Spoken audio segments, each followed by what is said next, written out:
வணக்கம். இந்த நாளில் சின்ன சின்ன வெளிச்சங்களில் இன்னொரு புதிய சிந்தனையை தெரிந்து கொள்வோம். இந்த உலகத்தையே ஒரு குடையின் கீழ் கொண்டு வந்து தான் இந்த உலகத்தை ஆட்சி செய்ய வேண்டும் என்று ஆசைப்பட்டவன் மாவீரன் அலெக்சாண்டர். தேடி தேடி நாடுகளை வெற்றி கொண்டு தன் வெற்றி பட்டியலில் சேர்க்க வேண்டும் என்று ஆசித்து உலகம் முழுக்க வெற்றி கொள்ள வேண்டும் என்று வெறியோடு புறப்பட்டு போனவன். ஆனால் அது நிகழவில்லை. ஏன்னா ஆயுள் அதற்கு இடம் கொடுக்கல இல்லையா? வாழ்நாள் இடம் கொடுக்காத காரணத்தினால் வரலாற்றில் அவன் அந்த புகழை பெற முடியவில்லை. யாரா இருந்தாலும் பெற முடியாது இல்லையா?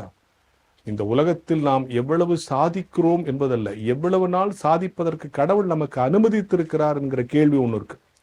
அலெக்சாண்டர் ஆசைப்பட்டாரு, ஆனாலும் வாழ்நாள் ஒத்துழைக்கல. அதுக்குள்ளேயே அவருக்கு மரணம் வந்துருச்சு. எப்படி இறந்தாரு, என்ன உயிர் எழுதி வச்சாரோ அதெல்லாம் உங்களுக்கு தெரியும். அவர் வாழ்க்கையில் நடந்த ஒரு சுவையான சம்பவம். ஒரு முறை ஒரு கடல் கொள்ளைக்காரன் ஒரு கப்பலை வச்சுக்கிட்டு கடல்ல பயங்கர கொள்ளடிச்சிட்டு இருக்கான். அவனை பிடிச்சி அலெக்சாண்டர் முன்னால் நிறுத்துறாங்க. இவன் கப்பல் வச்சு ஒரு கப்பலை வச்சுட்டு கடல்ல பயங்கரமா கொள்ளடிச்சுக்கிட்டு இருக்கான். அலெக்சாண்டர் அவனை பார்த்து கேட்டாரு, என்ன எவ்வளவு தைரியம் தான், எந்த தைரியத்துல கடல்ல நீ கொள்ளடிச்சிட்டு இருக்க? என்ன நியாயம் இது? ஒரு கப்பலை வச்சுட்டு கடல்ல கொள்ளடிச்சிட்டு இருக்கிறது என்ன தைரியத்தில் இப்படி செய்யற? எந்த யோசனையில இப்படி செய்யற? இல்ல என்ன காரணத்துல இப்படி செய்யற? ஒரு கப்பல் வச்சுட்டு ஒரு கடல் மொத்தம் நீ கொள்ளடிச்சிட முடியுமா அப்படின்னு அவனை விசாரிக்கிறார். அப்ப அவன் ஒரு பதில் சொல்லியிருக்கான் பாருங்க. எனக்கும் உங்களுக்கும் ஒன்றும் வித்தியாசம் இல்லையே. அவருக்கு அலெக்சாண்டருக்கு தூக்கி வாரி போட்டுச்சு. இவன் கொள்ளக்காரன், கடல்ல கொள்ளடிக்கிறான். இவன் பிடிச்சி கேட்டா எனக்கும் உங்களுக்கும் ஒன்றும் வித்தியாசம். என்னடா அப்படி சொல்ற? என்ன எனக்கு ஒண்ணுதான். நான் கடல் முழுக்க கொள்ளடிக்கணும்னு நினைக்கிறது முட்டாள்தனம் தான், முடியாது. நீ உலகம் முழுக்க ஜெயிக்கணும்னு நினைக்க, இது நியாயமா? சொல்லிட்டு அடுத்து அவன் சொல்லியிருக்கான், நான் ஒரு கப்பலை வச்சுட்டு கடல்ல கொள்ளடிக்கிறதுனால என்ன கொள்ளக்காரன்றாங்க. நீ கப்பல் படையை வச்சுட்டு ஊர் ஊரா போய் ஜெயிச்சிருக்கனாலும் உன்னை மாவீரன்னு சொல்றாங்க. எனக்கும் உனக்கும் ஒன்றும் வித்தியாசம் இல்லை. என்கிட்ட ஒரு கப்பல் இருக்கு, உங்ககிட்ட கப்பல் படை இருக்கு, அவ்வளவுதான் இருக்கான்.